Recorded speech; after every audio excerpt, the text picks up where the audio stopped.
자, 오늘은 이 말씀으로 하나님께 붙잡혀 있으라 라는 제목으로 하나님 말씀을 함께 나누겠습니다. 하나님은 우리의 반석이 되시고 우리의 요새가 되시며 우리를 건지시는 분이십니다. 사실 우리가 하나님을 알자라는 제목으로 우리가 금년 한 해 설교를 듣고 있습니다. 근데 과연 우리가 하나님을 알고 있느냐라는 거예요. 또 알고 있다라고 하면 어떻게 알고 있느냐라는 것이죠. 많은 사람들이 하나님을 안다라고 할 때 그 아는 것을 지식을 가지고 있다, 하나님에 대해서 이해하고 있다라는 수준으로 하나님을 알고 있다라고 사람들은 생각을 합니다. 그런데 성경에서 말하는 하나님을 알라는 것은 지식을 가지라는 것도 또 하나님에 대해서 이해하라는 얘기가 아니라 하나님을 체험하라는 겁니다. 하나님을 경험을 통해서 깨달으라는 얘기입니다. 막연한 대상이 아니라, 신비적인 어떤 대상이 아니라 실제로 하나님이 살아계심을 체험할 때, 하나님의 역사하심을 체험할 때 비로소 우리는 하나님을 알았다라고 얘기하는 겁니다. 우리가 소꿉장난하는 아이들이 있죠. 벽돌을 빠서 고춧가루라고 얘기하면서 먹지도 못하는 풀 뜯어서 김치 담근다고 하고 그러면서 소꿉장난을 합니다. 그래서 이제 호칭으로는 여보 당신 하면서 아이들이 소꿉장난을 할 수 있죠.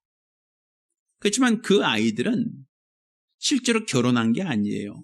그냥 부모님이 결혼하는 것을 보고 그렇게 하는 것을 그냥 흉내를 내는 것뿐이지. 하나님을 알자 할 때 그 알자는 것은 결혼한 사람처럼 알라는 거예요. 피상적으로 아는 게 아니라 체험을 통해서 결혼하듯이 실제 경험을 통해서 하나님을 알자라는 얘기입니다. 그럼 우리가 하나님을 어떻게 알아야 할 것인가? 어떤 분으로 우리가 알아야 될 것인가? 어떻게 우리가 하나님을 경험할 것인가? 어떤 하나님을 우리가 체험하고 있느냐라는 거예요. 우리가 매주일 와서 예배를 드리고 갑니다. 그렇지만 교회를 나가는 그 순간부터 설교는 망각되어지고 또 교회를 나가는 그 순간부터 세상 사람들과 섞여 살다 보니까 우리는 일주일 내내 하나님 생각하며 살지도 않아요. 그냥 하나님이란 분은 그냥 막연히 교회에 가서 예배 드릴 때 잠깐 노래하고 잠깐 말씀을 듣는 수준이지, 하나님이 실제로 우리 삶 속에서 내가 만나야 할 분, 내가 체험해야 될 분은 아니란 말입니다. 이렇게 종교인으로 살면서 사람들은 내가 기독교, 내가 신앙인이라고 얘기를 합니다. 근데 체험하지 않는 것이 왜 우리에게 문제가 되는가 하면, 어떤 사람이 배가 고파요. 배가 고파. 헐벗었어요. 그러면 음식을 먹어야 우리가 요기가 되고 음식을 먹어야 우리가 힘이 납니다. 제가 예전에 이제 한 3일, 4일 혹은 5일 금식할 때 금식하다 보면 첫째 날은 그냥 넘어가요. 둘째 날부터는 허기져요. 배가 고파요. 셋째 날 되면 무슨 생각 들겠어요? 이제 허기지도 못해 이제 지쳐요. 지쳐서 이제 폭 가라앉아요. 근데 전부 다 아니라 이제 같이 금식하는 사람들이 이렇게 모여 있으면 그들끼리 한 얘기가 있어요. 금식 끝나면 가서 뭐 먹을까? 그 얘기해요. 야, 금식 끝나면 가서 뭐 해 먹을까? 그 얘기하는 거 보면 남자들은 주로 어디 가면 뭐가 맛있대, 어디 가면 무엇이 잘한대, 어디 가면 그게 유명하대, 그 얘기를 해요. 또 여자 집사님들은 무슨 얘기 하겠어요? 만드는 얘기예요. 음식 만드는 거. 뭐는 이렇게 만들면 이렇게 하면 맛있고, 저건 저렇게 요리하면 맛있고, 이건 이렇게 하면 맛깔스럽고 하면서 요리 얘기하셔요. 근데 제가 보니까 다 대부분 그래요. 기도하러 왔는데, 금식하러 왔는데, 금식하는 자리에서 하도 허기지니까 기도 소리는 안 나오고, 기도하다가 이제 지치니까 쉬면서 서로 먹는 얘기해요. 야, 이번에 금식 끝나고 우리 저 삼겹살 거하니 먹자. 야, 이번 금식 끝나면 우리 어디 가서 이제 백숙 먹자. 뭐 하면서 서로 얘기합니다. 그런데 한참을 얘기했는데 배가 고파요. 한참을 얘기했는데 힘이 없어요. 왜? 음식을 어디서 잘하는지도 알고, 어디서 그 요리를 하는지도 알고, 어디서 그 음식이 맛있었다는 건 다 아는데, 문제는 머리로 아는 것이지 먹지 않고 말만 해서는 그 음식이 나에게 내 허기짐을 달래주지 않는단 말이에요. 어디가 맛있게 한데 뭐가 맛있어, 어디는 좀 비싸, 어디가 더 좋아, 다 좋아요. 그런데 말로만 하고 어디가 맛있고 어디가 그런 음식이 좋다라고 하는 걸 머리로 알고 있다고 해서 그 허기진 것이 충족되느냐는 거죠. 배고픈 것이 해결되느냐는 거예요. 음식을 머리로 생각한다고 허기짐이 면하지 않습니다. 사람들하고 음식 예배를 많이 했다고 해서 그 허기진 것이 달래지지 않는단 말이에요. 음식은 내가 직접 먹어야, 음식이 내 식도로 들어가야, 그래야 허기짐이 없어지고 다시 힘이 나는 것이지, 음식 얘기 많이 했다고 해서, 어디가 잘하는 음식이 있다고 하는 걸 알고 있다고 해서 그것이 나에게 큰 유익이 되지는 않는다라는 겁니다. 이것처럼 우리 하나님을 그냥 우리가 안다라고 하니까 어느 교회 가면 목사님 설교 잘해, 어디 가면 그 교회 시설이 좋아, 어디 가면 그 교회 참 멋있는 교회야, 그거 알고 있는 게 나에게 무슨 유익이 있냐는 거예요. 내가 하나님을 만나지 못하면, 내가 하나님을 만난 적이 없다라고 한다면 시설이 좋은 게 무슨 의미고 목사님이 설교 잘한다는 게 무슨 의미가 있겠느냐 하는 것이죠. 그건 아무 유익이 없단 말입니다. 결국 우리가 하나님을 만났느냐는 거예요. 또 하나님을 만났다면 어떤 하나님을 만났느냐는 거예요. 지난주에는 도피성에 대한 이야기를 했습니다. 도피성은 이스라엘에 있는 수많은 성들 중에 요단강을 경계로 해서 동쪽에 3개, 서쪽에 3개, 총 6개가 있는 성입니다. 그런데 이 도피성은 누구에게만 도피성이 된 성인가, 누구에게만 그 필요한 성인가 하면 부지 중에 사람을 죽인 사람, 부지 중에 고의가 아니라 과실로 사람을 해친 사람에게 그 도피성은 아주 필요하고 요긴한 성입니다. 그렇지만 내가 살인하지 않는 사람은 도피성은 수백 개의 성들 중에 하나일 뿐이에요. 이스라엘은 수많은 성들 중에 그냥 하나의 일개 성에 불과하지 굳이 나와 상관이 없어요. 나와 그게 크게 연관이 없어요. 나와 중요하지 않아요. 내가 굳이 그 성에 갈 이유도 없고 내가 그 성에 들어갈 필요도 없고 그냥 바쁜 일 없어서 심심할 때 한번 갔다 올 수는 있지만 그 성에 내가 유할 이유도 필요도 없단 말입니다.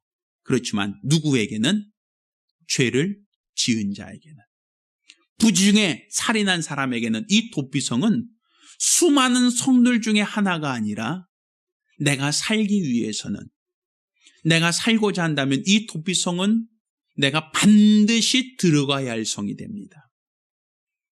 내가 그 안에 들어가지 않으면 내가 잡혀 죽어요. 내가 나를 추격하는 사람들을 뿌리치고 그 성으로 먼저 들어가지 않으면 오늘 밤 내 생명을 보장할 수가 없단 말입니다. 그런 사람에게 도피성은 어떤 성이 됩니까? 걸음아 날 살려라, 너 어디 있느냐, 왜 이렇게 머냐 하면서 그 사람은 도피성으로 들어가려고 무지 애써서 그 성으로 들어가려고 한단 말이에요. 왜? 나를 뒤쫓는 사람에게 붙잡히면 나는 어떻게 되니까? 죽으니까. 내가 죽지 않으려면, 내가 살려면 그 도피성은 그냥 수백 개의 성들 중에 하나가 반드시 그 성으로 들어가지 않으면 내가 죽어요. 반드시 그 성으로 들어가야 돼요. 또 들어가는 거로 끝나고 다시 나오면 안 되고 제사장이 죽을 때까지 그 성에 계속 머물러 있어야 돼요.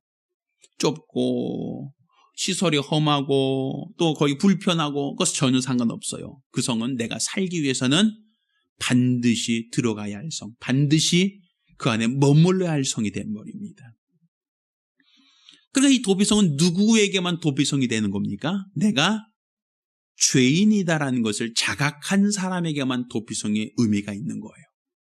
그처럼 하나님은 누구의 하나님이십니까? 그냥 누구나 보편적으로 하나님이 있대라고 하는 그런 막연한 대상이 아니라 하나님 누구의 하나님이세요? 죄인들의 하나님이란 말입니다. 마치 도피성처럼 내가 죄인입니다라는 것을 자각한 사람, 내가 죄인입니다라는 걸 고백한 사람, 내가 이 죄로 인하여 영원한 심판과 영원한 형벌을 당하게 되었고 이 죄로 말미암아 죽게 되었습니다 라고 한 그 사람에게 하나님은 수많은 신들 중에 하나의 신이 아니라 반드시 내가 믿어야 할 대상, 반드시 내가 피해야 할 대상, 반드시 내가 붙잡아야 할 대상이 되는 겁니다. 왜? 그에게 가지 않으면 내가 망하니까, 그를 믿지 않으면 내가 죽으니까, 그를 의지하지 않으면 내 생명을 보장할 수가 없으니까. 마치 도피성으로 들어가는 이 죄수처럼 우리가 하나님을 찾고 하나님을 의지하는 것은 우리가 죄인이라는 것을 자각한 사람만 하나님을 그렇게 갈급하는 겁니다. 우리가 죄인이라는 걸 깨달은 사람만 하나님을 간절히 사모하여 그 안으로 들어오는 거란 말입니다. 그런 하나님이 되어야 된단 말이죠. 예전에 물론 제가 직접 본 것은 아니고 어떤 일을 통해서 들었던 얘기 중에 하나가 저 아산병원으로 제가 듣고 있어요. 어떤 부모가 아이를 업고 왔어요. 차에 태워서 병원으로 데려왔는데 아이를 병원에서 안 받아줘요. 개인 병원에 갔는데 개인 병원에서는 아이가 중하니까 큰 병원으로 옮기라 그래서 벌써 몇 군데를 거쳐서 그 병원까지 왔어요. 근데 아이 상태가 좋지 않으니까 병원에서 아이를 빨리 받아서 좀 치료해 줬으면 좋겠는데 그 아이가 병실이 없다고 안 받는 거예요. 지금 자리가 없어요. 좀 기다리세요. 근데 아이는 지금 숨이 넘어가게 생겼는데 기다리라고 하면 부모는 어떻게 됩니까? 숨 넘어가죠. 내 아이가 죽게 생겼는데 지금 기다리라고 그냥 말이 되냐고. 지금 병실이 없습니다. 지금 자리가 꽉 찼습니다. 지금 그럼 내 아이 죽으라는 것이냐고. 거기서 응급실 앞에서 부모가 막 소리 질러요. 아니 무슨 병원에서 환자를 안 받냐고 하면서 막 소리 지르면서 내 아이가 죽어가는데 왜 내 아이를 안 받냐고 막 이렇게 소란을 피운 어떤 그 얘기를 보고 그걸 보고 정말 안타까워서 이제 저한테 어떤 분이 얘기하는 걸 제가 들었어요. 아마 그 부모가 평소에도 그 병원 가서 그렇게 여기 난 꼭 들어가고 싶습니다. 나 여기 꼭 들어가야 됩니다. 이렇게 아마 사정하진 않았을 거예요, 아마. 근데 내 아이가 아파요. 내 아이가 지금 죽어가요. 숨이 넘어가요. 그 상황에서는 병원은 어떤 곳이에요? 내 아이가 살 수 있는 유일한 희망이란 말이에요. 다른 조그만 병원들은 다 포기했어요. 지금 이 아이는 우리 병원에서 지금 할 수 없습니다. 빨리 큰 병원 가세요. 큰 병원까지 왔어요. 근데 큰 병원에 자리가 없대요. 이 사람이 사람들 많은데 부끄럽지도 않은가 봐요. 소리 질러요. 야, 우리 아이 죽어간대. 왜 안 받냐고. 소란을 피워요. 평소 때 그 사람한테 그거 돈 주면 사람은 하겠어요? 그 사람한테 여기서 큰 소리 좀 치면서 또 이 병원에 좀 들어가게 해달라고 사정 해보세요 라고 하면 그분이 예 그러고 와서 큰 소리 지르면서 이 병원 좀 들어가게 해달라고 큰 소리 치겠어요? 아마 웬만하면 안 할 겁니다. 그 병원 갈 일도 없고 가도 그렇게 아마 소리 지르고 난동 피우진 않을 거예요. 근데 지금 뭐가 문제예요? 내 아이가 아파요. 내 아이가 병들었어요. 내 아이가 죽어가요. 그런데 병원에서 못 받겠대요. 뭐 어떡합니까? 내 아이 좀 받아달라고, 제발 내 아이 좀 치료해달라고 사정하고 소리 지르지 않겠습니까? 왜? 거기서 쫓겨나면, 거기서도 주저 자리가 없다고 하면 내 아이 생명을 보장할 수가 없잖아요. 자, 그 병원은 평소에 그곳에 있었다는 걸 알고 있었고 그 병원이 의사들이 많다는 것, 시설이 좋다는 것 알아요, 다. 근데 그 병원 평소에 갔을까요, 그 사람이? 그 좋은 병원인데 사람들이 그 병원 자주 찾아갔겠습니까? 아무리 집 근처에 그 큰 병원이 있어도 사람들 찾지 않습니다. 갈 필요가 없어요. 특별한 이유 없으면 병원 갈 이유가 없어요. 게다가 병원에서 소리 지르며 입원시켜달라고 그렇게 떼쓰지 않을 겁니다. 근데 지금 무슨 문제가 있어요? 내 아이가 다쳤어요. 내 아이가 병들었어요. 내 아이가 죽어가요. 그때는 아마 비상등 켜고 신호 어겨가면서까지 아마 그 병원에 빨리 가려고 할 겁니다. 왜? 지금 뭐가 문제니까? 내 아이가 죽어가고 있으니까. 누구에게 그 병원이 필요한 겁니까? 아픈 사람에게만 그 병원이 그렇게 필요한 거예요. 그러니까 우리가 지금 하나님이 어떤 분이십니까? 라고 할 때 내가 지금 문제가 없습니다. 난 아무 문제가 없습니다. 라고 하는 사람은 하나님을 그렇게 찾지 않아요.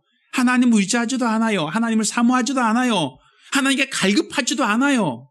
매달리지도 않아요. 기도하라고 해도 기도할 바쁘다고 피곤하다고 찰필 미룰 뿐이겠죠. 그럼 누가 하나님을 찾겠습니까? 누가 하나님을 의지하겠습니까? 필요한 사람이 찾는 거예요. 갈급한 사람이 찾는 거예요. 오늘 우리가 읽은 이 본문에는 아들이 귀신 들려 벙어리 되고 귀먹은 아들을 두고 있는 아버지가 예수께 찾아온 겁니다. 근데 그 아이는 단지 말하지 못하고 듣지 못한다는 어떤 장애만 갖고 있는 게 아니라 간질, 곧 발작을 해요. 입에 거품 흘리며 간질하듯이 발작을 합니다. 아버지 말에 따르면 자주 물에도 자주 불에도 넘어지나이다. 그러니까 물 앞에서 간질하면 어떻게 합니까? 또 집 앞에 우린 요즘에는 뭐 가스불 씻지만 옛날에는 모닥불 펴놓고 그 앞에 길 다니는 사람들 이렇게 야영할 때는 모닥불 펴놨을 거 아닙니까? 근데 불에도 넘어진다는 거예요. 자주 불에도 물에도 넘어지나이다. 근데 아버지인데 내가 내 아들의 문제가 있음을 알고 있는데 아버지가 그 아이를 도와줄 수 있는 게 없어요. 그 아이를 위해서 해줄 수 있는 게 아무것도 없어요. 내가 생물학적인 아버지고 법적인 아버지가 분명히 맞습니다만 내 아이의 문제를 내가 도와줄 수도 해결할 수도 없는 거예요. 내 아이가 발작을 일으켜요. 간질해요. 그럼 그 아이를 붙잡고 울 뿐이에요. 어떻게 할 수가 없어요. 그냥 아이가 그냥 간질하고 발작하면 그냥 아이를 붙잡고 진정하라고 하지만 아이는 그 발작 속에서 죽어가는데도 불구하고 그 아버지가 해줄 수 있는 게 아무것도 없단 말입니다. 그러던 차에 예수에 대한 소문을 들었어요. 예수가 병 고치더라. 예수께서 많은 병인을 고치시더라 라는 얘기 들었어요. 근데 그 아버지는 그럼 내 아이도 예수를 만나면 고칠 수 있지 않을까라고 찾아간 거예요. 그때 그 아버지는 어떤 마음이겠어요? 지푸라기라도 잡는 심정이겠죠. 지금 내 아이가 병들었고 지금 내 아이가 아프고 지금 내 아이가 쓰러지고 있는데 이 아이의 문제를 해결할 수 없고 이 아이의 문제를 어떻게 내가 도와줄 수 없으니까 지푸라기라도 잡는 심정으로 예수를 찾아갔고 예수께 내 아이 좀 고쳐달라고 하려고 찾아간 겁니다. 먼저 제자들이 그 아이를 봤습니다. 아이를 고칠 수가 없어요. 제자들이 그 아이를 어떻게 해줄 수가 없어요. 상태가 아주 위중합니다. 때마침 예수님이 오셨어요. 예수님께 아버지가 얘기합니다. 예수여 하실 수 있거든 내 아들 좀 고쳐주세요 라고 얘기해요. 그 아버지 심정은 마치 지푸라기도 붙잡듯이 간절함이 묻어있죠. 안타까움이 묻어있죠. 내 아이를 도우려고 하는 내 아이를 살리려고 하는 아버지의 그 간절한 마음이 있어요. 근데 그 예수가 반드시 내 아이를 고칠 것이다. 예수는 반드시 내 아이를 해결할 것이다 라는 그 믿음보다는 할 수만 있거든 좀 도와주시면 안 됩니까? 마치 지푸라기라도 잡는 심정으로 어떻게든 좀 도와주면 안 됩니까? 라고 하는 그런 절박함만 있을 뿐이에요. 예수님께서 그 아이를 보자 그 아이를 고치신 게 아니라 먼저 얘기합니다. 할 수 있거든요. 무슨 말이냐? 믿는 자에게는 능치 못함이 없느니라. 이 아이가 그냥 나를 찾아왔다는 게 중요하지 않고 그냥 요행을 바라는 게 중요한 게 아니라 내가 능히 이 아이의 문제를 해결할 수 있다는 것을 네가 믿고 나에게 데려왔느냐는 거예요. 아니면 요행을 바라고 데리고 왔느냐는 거예요.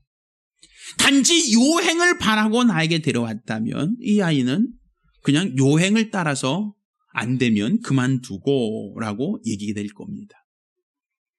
그렇죠. 우리 주님은 요행을 바라고 오는 걸 원하는 게 아니라 내가 능히 이 아이의 문제를 해결할 수 있음을 믿느냐는 거예요. 내가 능히 이 아이의 병을 고칠 수 있다는 걸 믿느냐는 거예요. 이 아이가 귀신 들려 말하지 못하고 귀 먹었습니다. 귀신 들려서 불에도 물에도 자주 넘어진다고 합니다. 이 아이를 내가 능히 고칠 수 있다는 걸 네가 믿느냐는 거예요. 그 아버지가 예수 앞에 다시금 고백합니다. 내가 믿습니다. 나의 믿음 없는 것을 도와주소서 하고 다시금 구하기 시작합니다. 당신만이 내 아이를 고칠 수 있습니다. 당신만이 내 아이를 도울 수 있습니다. 당신만이 내 아이의 모든 문제를 해결할 수 있습니다. 내가 믿습니다. 내가 지금 올 때는 요행을 삼아 어떻게 가능하지 않을까라는 어떤 막연한 기대를 갖고 왔을지라도 지금은 당신만이 내 아이를 고칠 수 있다고 확실히 믿고 의지하오니 나를 도와달라고, 내 믿음 없는 것을 도와달라고 예수 앞에 다시금 사정합니다. 자, 예수님이 그 아이를 데려오라고 합니다. 그 아이는 또다시 간질을 일으킵니다. 발작을 일으킵니다. 언제부터 이렇게 되었느냐라고 하니 어릴 때부터라고 얘기합니다. 그렇다면 어릴 때부터 시작하여 지금까지 계속 이렇게 간질하고 발작하고 이렇게 고난당했다는 것을 아버지가 알아요. 아버지도 능히 그 아이가 어릴 때부터 이러한 증상이 있었다는 걸 알아요. 그런데 도와줄 수도 해결할 수도 지켜줄 수도 없었다는 것이 아버지의 한계고 아버지의 무능이란 말입니다. 나는 할 수 없지만, 나는 해결할 수 없지만 예수여 이 아이를 도와주십시오. 당신이 도와줄 걸 믿습니다. 당신만이 내 아이를 고쳐줄 것을 믿습니다라고 예수께 맡길 때 예수께서는 그 아이를 고치셨고 그 아이의 문제를 해결하셨단 말입니다. 자, 우리가 왜 이것이 중요한가? 이 세상은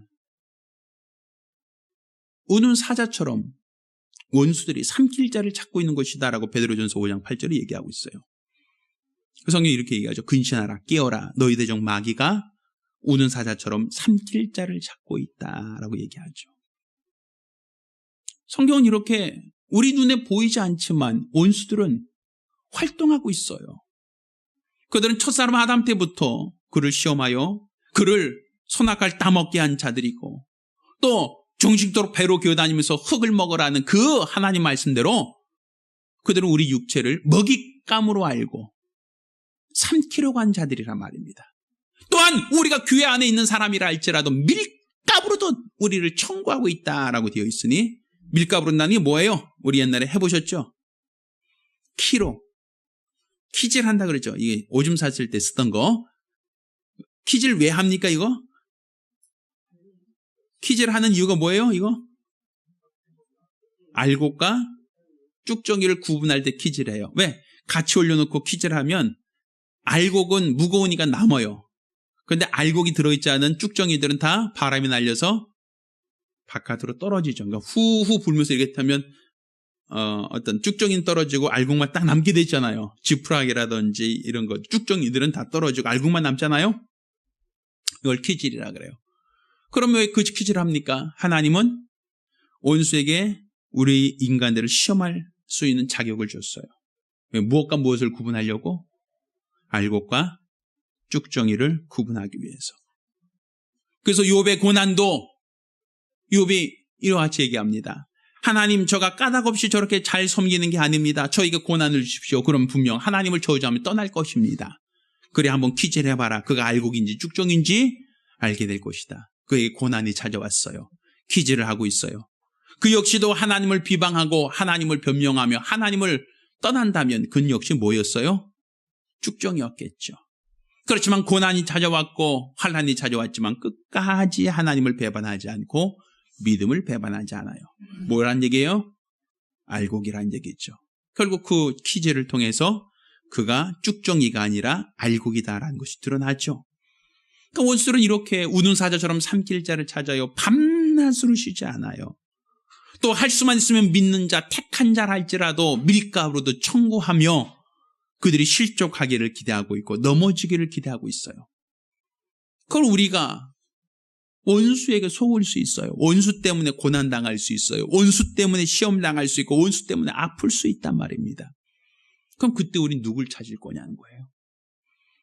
아까 도피성은 누가 찾는 성이라고 했습니까? 죄인이 찾는 성이에요. 내가 죄 없다라고 하면 그 성을 찾을 이유도 없고 갈 필요도 없지만 내가 죄인이다라고 할 때 그 성은 내가 살기 위해서 반드시 들어가야 될 성이 되는 겁니다. 마찬가지로 내가 세상에서 고난을 당할 때에, 내가 세상에서 환난을 당할 때에, 나와 내 가정이 어려움을 당할 때에 지금 누구를 찾고 지금 누구에겐 달려가고 있냐는 거예요. 우리가 주일날 잠깐 예배 드리는 그런 막연한 대상이 아니라 내가 고난을 당하고 환난을 당하고 어려움을 당할 때에 찾을 수 있는 분이 누구냐는 거예요. 누구를 찾고 누구를 의지하며 누구 앞에 달려올 것이냐는 것이죠. 그런데 하나님을 친밀하지 않고 하나님을 잘 모른다고 하면 어떻게 우리가 그분을 만날 수 있을 것이며 어떻게 그분의 도움을 받을 수 있겠냐는 거예요. 우리는 막연하게 기도합니다. 아유, 할 수만 있으면 도와주십시오. 우리 가정에 어려움이 있습니다. 할 수만 있으면 좀 해결해 주면 안 됩니까? 이렇게 하나님이 도와줄 수 있으면 도우고 안 되면 어쩔 수 없고요라고 하는 그런 막연한 기대를 갖고 기도한다면 이것은 하나님이 그를 통해 역사하지는 않으십니다. 하나님 뭘 원하시니까? 예수만이 내 아이의 병을 고칠 수 있습니다. 예수만이 내 아이의 문제를 해결할 수 있습니다. 예수가 아니면 내 아이는 절망입니다. 그분만이 내 문제를 해결할 수 있고 그분만이 내 아이의 문제를, 그분만이 내 가정의 문제를 해결할 수 있는 유일한 분입니다라고 믿을 때에 주님은 비로소 그 아이를 통해서 일하기 시작했단 말입니다. 막연한 기대를 갖고 할 수 있거든, 할 수 있으시다면 내 아이를 고쳐주십시오, 할 수 있다면 내 아이 좀 도와주십시오라고 하는 그런 막연한 기대, 막연한 생각으로 주님이 일하지 않으신단 말이죠. 그분만이 내 가정의 문제를 해결할 수 있고 그분만이 내 자녀들의 문제를 해결할 수 있고 그분만이 내 병을 고칠 수 있습니다. 그분이 아니면 난 절망입니다. 이렇게 하나님만 하실 수 있다고, 하나님만 도울 수 있다고, 하나님이 아니면 해결할 방법이 없다고, 이런 갈급함, 이런 사모함을 갖고 하나님께 찾아오고 하나님을 의지하고 있냐는 거예요. 우리가 금년도 하나님을 알자는 것은 지식이 아닙니다. 우리가 불났을 때 119 거세요, 도둑 왔을 때 112 거세요라고 하는 어떤 그런 상식적인 걸 얘기하려고 하는 게 아닙니다. 지금 내 가정에 어려움이 찾아왔고 지금 내 가정에 환난이 찾아왔고 내 자녀들이 어렵고 힘들고 아프다고 하는데 내가 해결할 능력이 없어요. 내가 부모라 할지라도 아버지라 할지라도 그 자녀를 위해 해줄 수 있는 것이 아무것도 없어요. 내가 무능하고 내가 부족하단 말입니다. 그러면 어떻게 할까요? 자포자기 할까요? 체념할까요? 이제 어쩔 수 없어라고 우리는 그냥 낙심하고만 있을까요? 지금 우리가 믿는 하나님은 누구십니까? 지금 여러분이 믿는 하나님 누구십니까? 여러분의 피할 바위가 되십니까? 여러분을 지키는 산성과 요새라고 말할 수 있습니까? 나를 도우신 분이라고 고백할 수 있습니까? 시편 기자는 이렇게 얘기합니다. 여호와는 나의 반석이시요 나의 요새요 나를 건지시는 자요 나의 하나님이요 나의 피할 바위요 나의 방패요 나의 구원의 뿌리시요 나의 산성이시다라고 시편 18편 2절은 고백하고 있어요.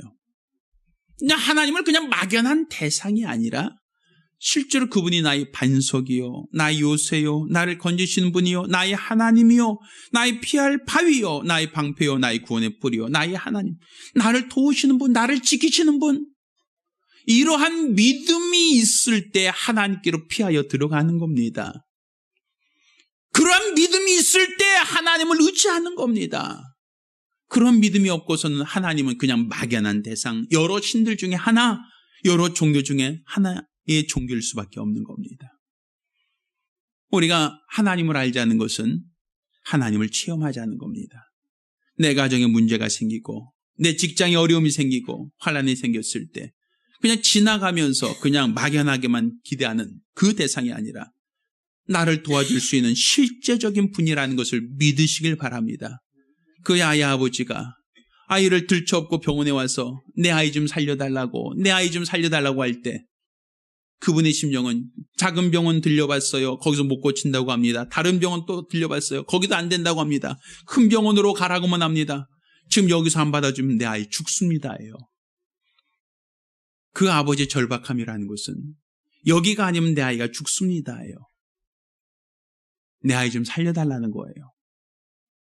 우리 하나님은 여러 신들 중에 하나로 그냥 이분 안 되면 그냥 이분도 한번 믿어보고 이분 안 되면 또 다른 분 믿어보지라고 하는 그런 막연한 대상이 아니라 우리 하나님 그분만이 내 문제를 해결할 수 있습니다. 그분만이 내 연약함을 해결할 수 있습니다. 내 가정의 모든 문제는 오직 하나님만이 고칠 수 있습니다라고 하는 이러한 간절한 사모함이 있다면 우린 그 하나님, 그 하나님으로 나의 하나님으로 삼을 수 있습니다. 그 하나님 바로 나의 바위요, 산성이요, 요새요, 나를 도우신 분이라고 우리 역시도 고백할 수 있을 것입니다. 우리는 그러한 하나님께 붙잡혀 있어야 된다는 얘기입니다. 그냥 막연한 하나님, 그냥 종교적인 하나님이 아니라 바로 그렇게 내가 믿는 하나님, 그분만이 내 연약함을, 그분만이 나의 부족함을, 그분만이 나의 문제를 해결할 수 있는 분이시라는 그 확실한 믿음 안에 붙잡혀 있을 때 우리는 모든 시험과 모든 환난을 능히 이길 수 있습니다. 따라서 저와 여러분 모두가 하나님께 붙잡힌 바 되길 바랍니다. 막연한 대상이 아니라 나를 도울 수 있는 분, 나를 지키실 수 있는 분, 내 가정의 문제를 해결할 수 있는 그 하나님께 붙잡힌 바 되어 하나님의 도움 받으시기를 예수 이름으로 축원합니다. 기도하겠습니다. 우리 같이 기도하실 때에 주여 내가 우리 하나님께 붙잡힌 바 되기 원합니다. 그분만이 나를 도와줄 수 있습니다. 그분만이 나를 지켜줄 수 있습니다. 그분만이 내 문제를 해결할 수 있습니다. 나의 문제는, 나의 연약함은 내 방법으로, 내 능력으로 해결할 수 없습니다. 누구의 방법도 이제는 불가능합니다. 하나님밖에 없습니다. 하나님만이 도와줄 수 있습니다. 내 가정의 문제를, 내 자녀의 문제를 도와달라고 간절히 사모하며 한 목소리로 기도합니다. 살아계신 아버지 하나님, 우리 하나님께서 우리의 반석이시오, 요새시오, 건지는 분이시오, 나의 하나님이요, 나의 피할 바위요, 나의 방패요, 구원의 뿌리시오, 나의 산성이심을 내가 알고 믿사오니 우리가 그냥 맹목적으로 막연하게 지식을 갖고 있는 것으로 하나님을 안다 생각하지 않게 도와 주시옵시고, 또 요행을 바라며 하나님을 찾고 구하는 것으로 하나님을 만났다라고 말하지 않게 도와 주시옵소서. 우리 하나님만이 나의 문제를 해결할 수 있는 분이시오, 우리 하나님만이 나의 연약함을 해결할 수 있는 분이요, 내 힘으로 내 방법으로 할 수 없는 내 가정의 문제를 도울 수 있는 유일한 분이 바로 하나님이시오니 내가 그것을 알고 믿사온즉 우리 하나님께서 도와 주시옵시사. 가정의 모든 우환이 그치게 하시고 연약함이 그치게 하시고 치료받게 도와 주시며 하나님이 함께 하시는 거룩한 믿음의 큰 역사, 거룩한 증거만 있도록 도와 주시옵소서. 우리 주의 은혜를 감사하며 살아계신 예수 이름으로 기도드렸습니다. 아멘. 이제는 우리 주 예수 그리스도의 은혜와 아버지 하나님의 극진하신 사랑과 보혜사 성령님의 교통하시고 역사하심이 오늘 일평생 예수께 붙잡힌 바 되어 예수를 찾고 예수를 의지하기 위해서만 우리 모든 성도들과 가정들 위해 이제부터 여기까지 함께 있을지어다. 아멘. 우리 하나님께 영광을 돌리겠습니다.